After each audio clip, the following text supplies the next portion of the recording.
In today's video, I'm going to teach you how to troubleshoot a mobile app when it isn't working properly by using a few simple fixes. If the app keeps freezing, failing to open, or behaving strangely, don't worry. We're going to go through a clean and practical process that often solves the problem without needing anything too technical.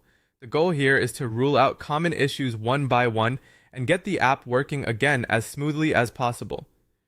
First, try opening your Chrome browser app window and using it as an alternative desktop-style layout environment if the mobile software is failing.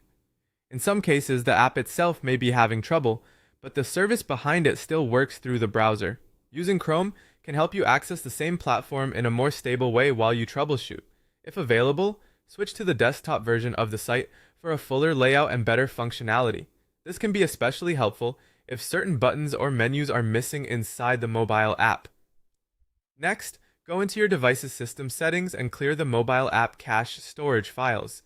Cache files are temporary data that help apps load faster, but over time they can become outdated or corrupted. When that happens, the app may start crashing, lagging, or refusing to load correctly. Clearing the cache does not usually remove your account or important content, but it can refresh the app and remove problematic temporary files.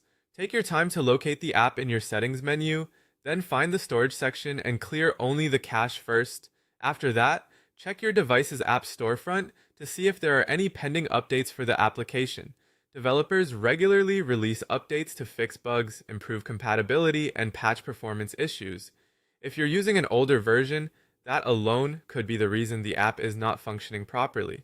Install any available update, then reopen the app and see whether the issue has been resolved. If the problem still continues, the next step is to delete the application entirely from your phone and perform a clean reinstall.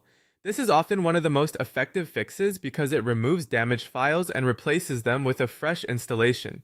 Before doing this, make sure you remember your login details if the app requires sign-in.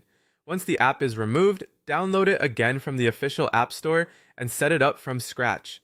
By following these steps carefully, you'll have covered the most common solutions for app-related issues and given yourself the best chance of restoring normal performance.